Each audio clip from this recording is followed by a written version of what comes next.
gukunda ugakundwa ni byiza, bikaba akarusho iyo mukundana urukundo rw'ukuri.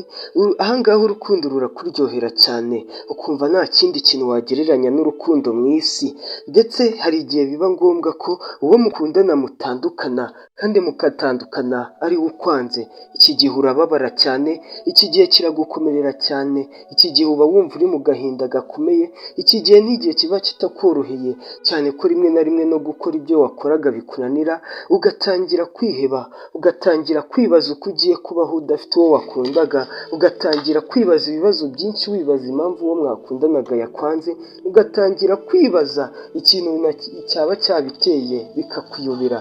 Nyamaze rimwe na rimwe umuntu aba akeneye kugira ibyo akora, umuntu ntabwo aba akwiriye guheranwa n'agahinda, umuntu ntabwo aba akwiriye kwiheba, ahubwo umuntu aba akeneye kugira ngo agire icyo akora, byaba ari ibituma umukunzi wawe akugarukira, cyangwa se ari ibituma umwikuramo burundu, cyangwa se byaba ari ibituma urushaho kumererwa neza aho gutwarwa n'agahinda. Hano rero tukaba tugiye kurebera hamwe ibintu 10 byagufasha wakora kugira ngo uwo mwakundanaga we ubwe akugarukira kwiruka inyuma, agusaba ko mwasubirana, agusaba ko mwasubira mu rukundo. Nubwo bwose ibi bintu ngiye kukubwira kubikurikiza bigoye, ariko ndakubwiza ukuri, nugerageza kubyubahiriza ukagerageza kubikurikiza, bizagufasha cyane, bizatuma uwo mwakundanaga agaruka ashaka ko musubirana, akwiruka inyuma. Hano ni kuri Iberi Entertainment, jyewe mwumva nitwa Iberi. Mbere y'uko dukomeza, kora subscribe kugira ngo ibiganiro byose cyangwa se ibindi byose bitandukanye tuzajya tugenda tubageza hano kuri Iberi Entertainment bijye bibasha kukugeraho 5 kuri 5. Kandi mbashije no gushimira buri wese wamaze gukora subscribe.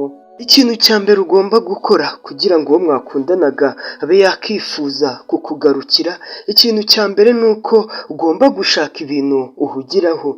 Niba ari akazi wakoraga ukaba wakongera amasaha wagakoraga, niba ari muvi ukunda kureba ukaba wakongera umwanya wafataga ureba iyo muvi, niba se hari ikindi kintu cyakunezezaga mu buzima ukaba wakongera umwanya wagihaga, cyangwa se wa mwanya wamuhaga ukaba wawuha inshuti zawe, ukajya umara uwo mwanya urimo uganira nawe. Ahangaha nabona utakimuhamagara, cyangwa se wa mwanya wamuhaga ufite ibindi wawusimbuje, azatangira kukwibazaho, azatangira gutekereza ati uyu muntu ko nari naramwanze nzi ko agiye kubaho nabi, cyangwa se azanyiruka inyuma akampamagara akantesha umutwe, akajya ahora ndirira anakambira ngo dusubirane, nkaba mbona ntacyo bimubwiye. Azatangira byibazeho, bazatangire gutekereza ko yaba yaratekereje nabi, cyangwa se yaba yarahubutse ku mwanzuro yafashe. Ikintu cya kabiri ugomba gukora, koresha social media neza, cyangwa se ukoresha imbuga nkoranyambaga neza. Irinde gupostinga agahinda ufite, irinde gupostinga amafoto agaragaza amaganya yawe, cyangwa se amagambo agaragaza amaganya, kuko ibi ngibi bimwereka ko yari umuntu w'ingenzi mu buzima bwawe cyane, bikamwereka ko kuba yakwanze ari ibintu yafasheho umwanzuro yabitekerejeho, cyangwa se ari ibintu yafasheho umwanzuro byari bikwiriye. Ahangaha mu gihe ukoresha social media ugomba kwirinda kugaragaza agahinda ufite watewe n'urukundo. Niba uri postinga amafoto, postinga amafoto yawe umeze neza wishimye, cyangwa se postinga amafoto y'inshuti zawe, cyangwa se postinga amafoto y'ababyeyi bawe, cyangwa se postinge n'ibindi bintu byiza bigaragaza umuntu wishimye.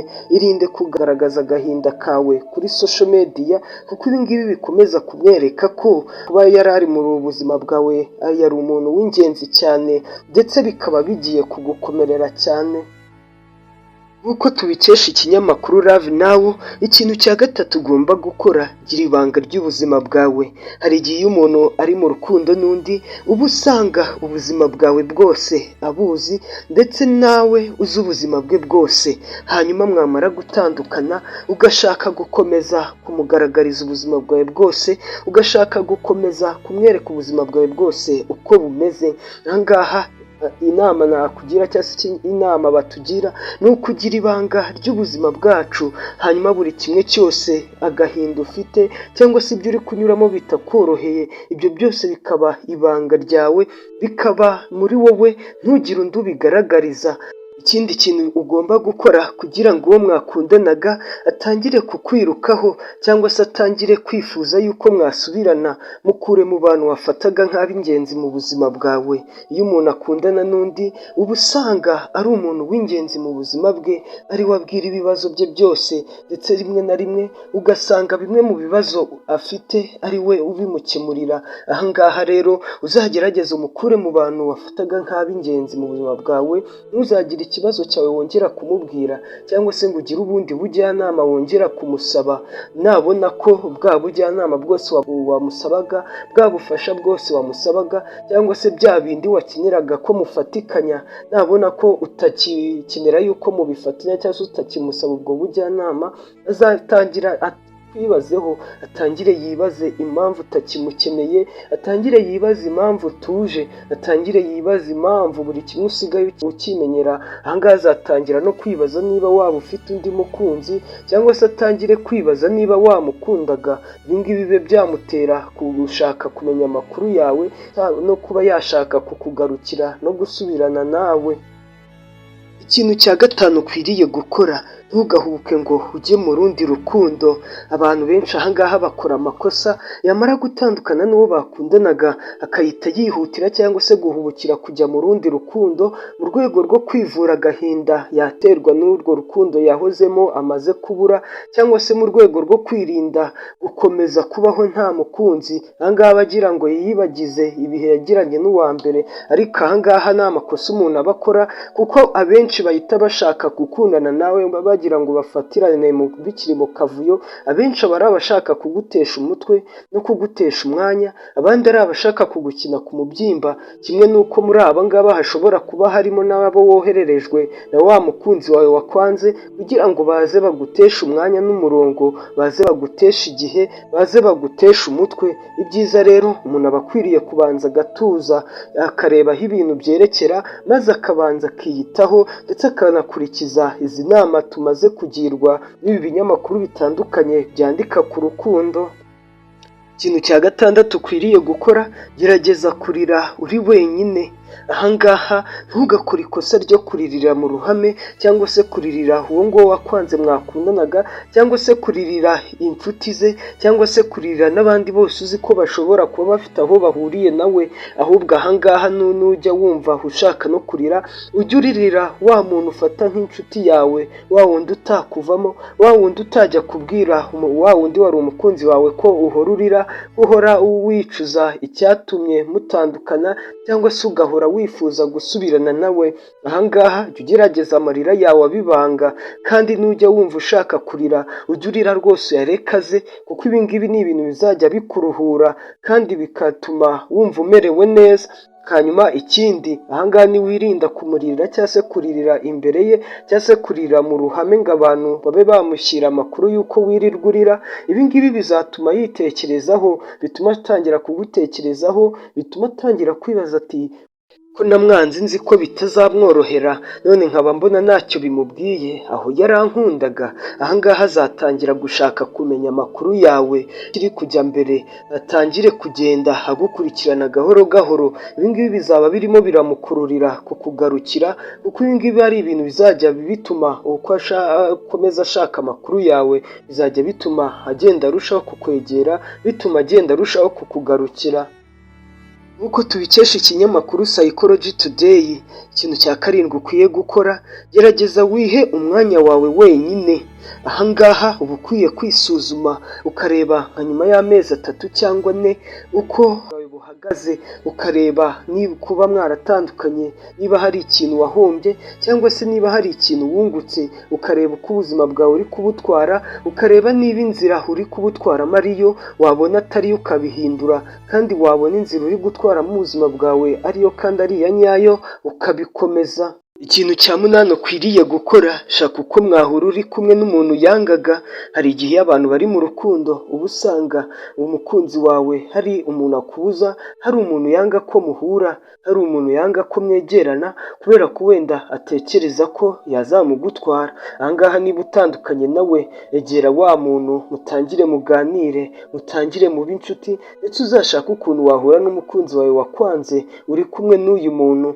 Nuhura n'umukunzi wawe uri kumwe n'uyu muntu bizatuma umukunzi wawe wakwanze yibaza impamvu usigaye uvugana n'abo yakubuzaga, azibaza impamvu usigaye utwara ubuzima bwawe bitandukanye nk'uko wabutwaraga mugikundana, kandi bizabe byiza weho n'uyu muntu mwabiganiriyeho kugira ngo nyuma atazakurakarira kubaza impamvu wamuzanye mu dukino twanyu.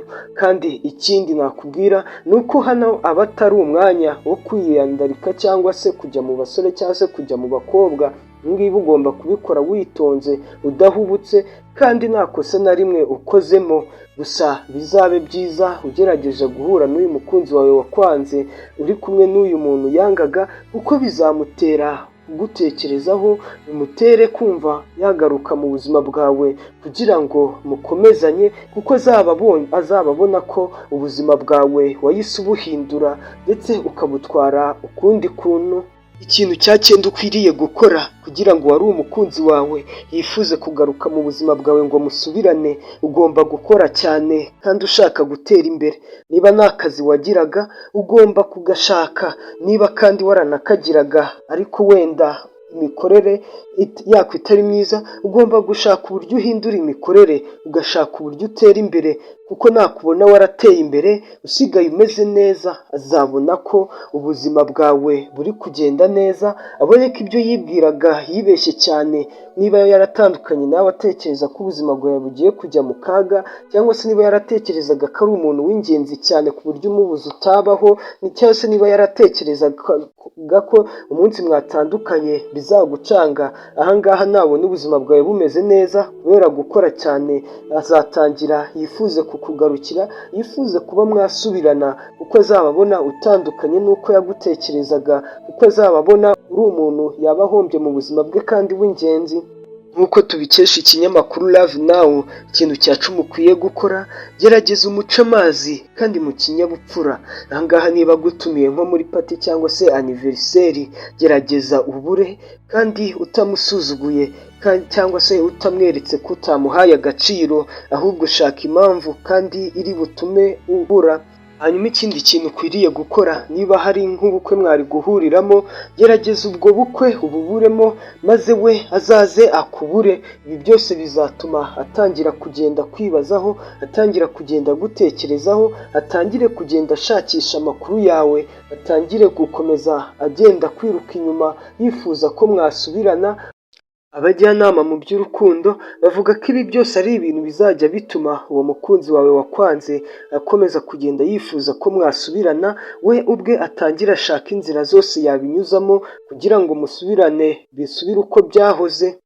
Nshuti bakunzi ba Ibel Entertainment, ahangaha twari turi kurebera hamwe ibintu 10 byagufasha cyangwa se wakurikiza kugira ngo wari umukunzi wawe wakwanze akwiruka inyuma, ubwe akwisabira ko mwasubirana ndetse mwasubira mu rukundo.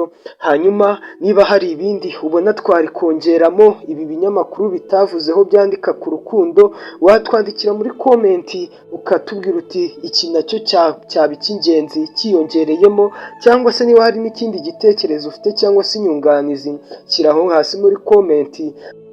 Wowe utarakora subscribe, ndakwibutsa gukora subscribe kugira ngo ibiganiro tuzajya tubategurira ndetse n'ibindi byinshi bitandukanye bijye bibasha kukugeraho 5 kuri 5.